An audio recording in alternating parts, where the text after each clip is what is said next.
Hello दोस्तों, अगर आप SBI large and mid cap opportunity mutual fund में एक 2000 रुपीज़ की मंथली एसआईपी स्टार्ट करते हो तो कितने सालों के बाद आपको उसके सामने 56 लाख रुपीज़ से ज़्यादा रुपीज़ मिलने की संभावना रहेगी।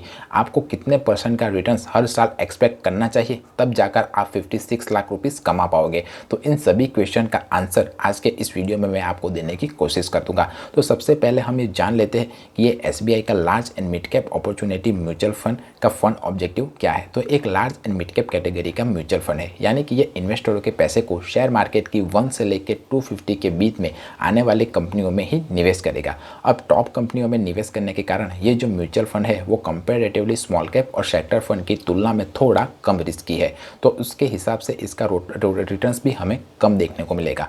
अब हम इस म्यूचुअल फंड के 5 रिटर्न्स के बारे में जानें तो इस म्यूचुअल फंड ने 1 साल में 10.7% का रिटर्न्स, 3 साल में 21.8% का रिटर्न्स, 5 साल में 14.5% का रिटर्न्स और ऑल ओवर 14.7% का रिटर्न्स अपने इन्वेस्टरों को दिया हुआ है।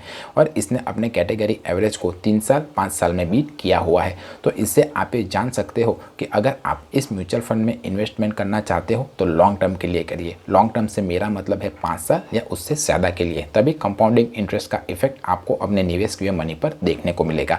अब मान लीजिए कि आपने इस म्यूचुअल फंड में 2000 रुपीज़ की मंथली एसआईपी स्टार्ट की हुई है। आप जो एक्सपेक्टेड रिटर्न्स हम मान के चले वो 11% का हर साल हमें मिलेगा, हम ऐसा मानकर चल रहे हैं। अब हम 10 साल के लिए अगर इस म्यूचुअल फंड में अपने पैसे को निवेश करते हैं तो जो हमारी इन्वेस्टमेंट वैल्यू होगी वो अराउंड 2,40,000 के आसपास होगी और उसके सामने हमें 4,37,975 रुपीज़ मिलेंगे।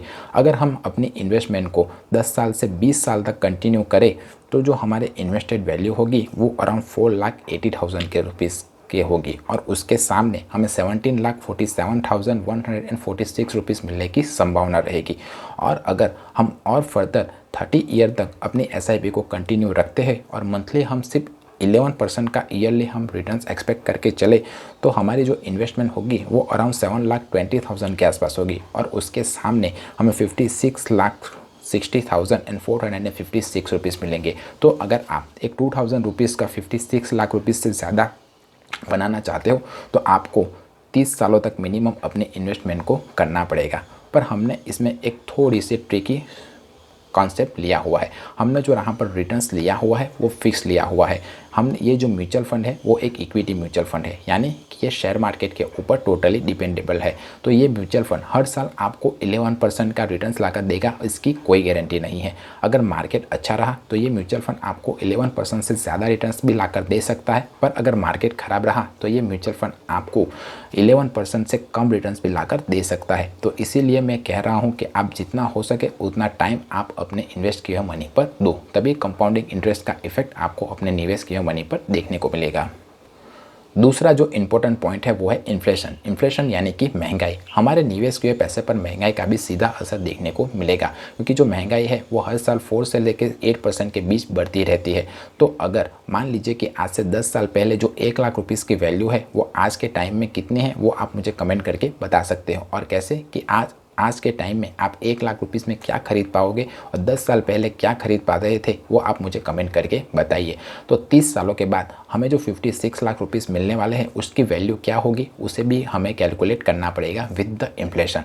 तो इन्फ्लेशन को बीट करने का एक आसान तरीका है कि आप हर साल अपनी एसआईपी की अमाउंट को 10% से इंक्रीज़ कर दीजिए। यानी कि आपने पहले साल अगर 100 रुपये की एसआईपी स्टार्ट की हुई है तो उससे अगले साल यानी कि दूसरे साल आप 110 रुपीज़ की एसआईपी स्टार्ट कर दो, उसके अगले साल और 10% का इंक्रीमेंट कर दो। तो इस तरह आप इंक्रीमेंट हर साल करते रहोगे 10% का, तो at the end of the point आप इन्फ्लेशन को आसानी से बीट कर पाओगे। पर अपने इन्वेस्ट किए हुए मनी को टाइम लो।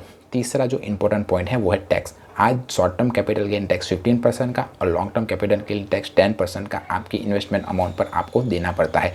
पर 30 सालों के बाद आपका क्या टैक्स रेट रहेगा या टैक्स वैक्स रहेगा भी या नहीं इसकी कोई गारंटी नहीं है, तो हमें उसे भी कैलकुलेट करके चलना पड़ेगा।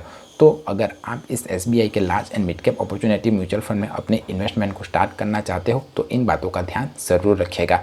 और अगर आपने ऑलरेडी इस म्यूचुअल फंड में इन्वेस्ट किया हुआ है तो मुझे कमेंट करके बताइए कि ये म्यूचुअल फंड आपको कैसा रिटर्न्स लाकर दे रहा है, मेरे दूसरे व्यूअर्स को हेल्प हो जाएगी। अगर म्यूचुअल फंड, शेयर मार्केट या फाइनेंस से रिलेटेड कोई और क्वेश्चन या क्वेरी हो तब भी आप मुझे कमेंट करके पूछ सकते हो। मेरा वीडियो पसंद आया है तो वीडियो को लाइक कीजिए, चैनल को सब्सक्राइब कीजिए। मिलते हैं अगले वीडियो में, तब तक के लिए बाय बाय।